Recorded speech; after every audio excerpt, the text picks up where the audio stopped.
Congratulations. You've won an all-you-can-drink VIP happy hour from McFadden's Restaurant and Saloon. Finally, this was it. Only 8 months after moving to DC to escape the boredom of Northeast Ohio, here I was, ready to break on to the big city social scene. I called my friend Susanna to share the good news and begin plotting our guest list, and she had some good news of her own. Oh my gosh, this is going to be perfect. I have our late night plans. I totally met this cute guy named Tush. Tush? Yeah, he's Turkish or something, I don't know. But he's a Georgetown student and a DJ, and he's totally like spinning or whatever at this international students party next week. It's like a white party, you know, P. Diddy? Yeah, so he wants us to come, and he's going to put us on the guest list, and it's going to be the most epic night ever. It was true, this had upped the ante considerably. If we were not the types of girls to host VIP happy hours, we were most definitely not the types of girls to get put on the guest list by the DJ.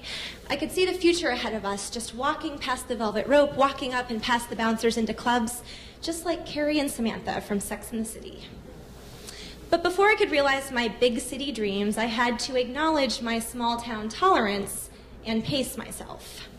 So when the big night arrived, as I received my orange wrist bracelet and climbed the stairs down into the bowels of McFadden's, I reminded myself, 2 free drinks is just as good as 6 free drinks. You don't have to overdo it, it's all icing, just take it easy. But then somebody suggested we start the evening with 2 rounds of lemon drop shots, and we were on our way. Later, as I glanced at the clock, approaching 7 o'clock, I reminded myself.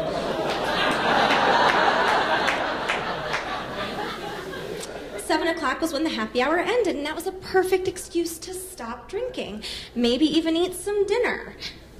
But then the DJ started playing my favorite Pussycat Dolls song, and I had to loosen up my buttons, babe, all over the bar and the dining room, and eventually it was 8:15. Finally, as I saw Susanna's anxious face, ready to make it to the next destination, I reminded myself that we did in fact have another party to make it to that evening, and started to get my coat. But then this really cute guy came up and told me I was a really good dancer, and so we had to stay long enough to have one more round of shots in exchange for my phone number. We finally left the bar, high-fiving the bouncer on the way out. We had definitely lived up to the McFadden's VIP status. Although I think when McFadden's uses it, they actually mean it to be very inebriated persons. For the next part of the evening, we had to dress the VIP part. Fortunately, Susanna and I knew one thing, and that was theme parties. So we raided my costume box with a fervor that would have made P. Diddy proud. For me, it was a pair of cuffed white capri pants over knee-high boots, a sort of plumed white shirt, and a golden metallic belt. My inspiration would best be described as angel pirate chic. Susanna took a classier route, winter white slacks, a sparkly mock turtleneck, and a puffy kind of polar vest. Think the Brady's Take Antarctica. So we arrived at the club fashionably late, and lo and behold, we were on the list. As we climbed the stairs into the lounge area, all heads turned and looked our way. And as we looked back at the other people, sort of, kind of, some of them in white shirts, we realized that our VIP status at this party meant one thing, and that was very inappropriately dressed people. We wanted to be Carrie and Samantha, and here we were, Romy and Michelle. To make matters worse, the only person not looking our way was Tush, who was already occupied with the type of girl who not only gets on the DJ's list, but also gets on the DJ's lap. I saw Susanna's face drop. Her hopes and excitement over the evening suddenly disappeared, and I had a sudden, nobody puts baby in a corner kind of moment. So, fueled by McFadden's and the Pussycat Dolls, I grabbed 2 Cosmopolitans, I grabbed Susanna's arm, and we began to work that party.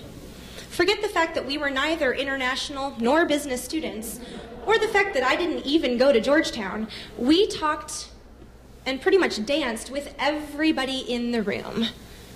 except of course for Tush.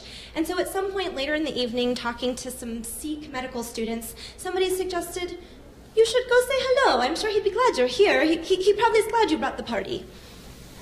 I was bold enough to think this was a fantastic idea, and of course Susanna had this vague ember of hope, so we strolled our way up to the very front of the room, to the DJ booth, to say hello. The response we got was this.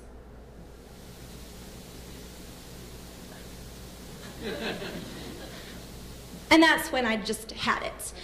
Now, I'd like to tell you that I told Tush off, or maybe even doused him with my drink, which, incidentally, by this point in the evening was a pint-sized Cosmopolitan, because I'd finally acknowledged that my body desperately needed more mixer and less liquor. But instead, I decided the appropriate response would be to turn as dramatically and angrily as possible and just walk away. That would show him. And so, as I threw my arms up in a flourish and turned away, my leg caught on a small lounge area footstool nearby. And I've thought about this a lot in the years since, and if I had been stone cold sober, I would have tripped. But after a night of McFadden's and desperately trying to look cool for both of us, I went airborne like a non-pirate angel, landing nanoseconds later, one leg on the footstool, the other legs or arms splayed in front of me. The pint glass was nowhere to be found, but its contents slowly seeped in red tie-dyed circles all over my white outfit. In addition to the embarrassment, which was significant, I was also in a good amount of pain, and so I began to bawl uncontrollably. And that's when Susanna stepped in as the true VIP of the evening. She picked up my sorry ass and the mantle of confidence that I'd been carrying for both of us. Got me to the back of the room where she got me ice and a little bit of consolation. No, sweetie, you're not all red, and it's really dark in here anyways. In exchange, the only thing I could give her, my friend, was the one thing we'd been looking for all evening, an excuse to go home.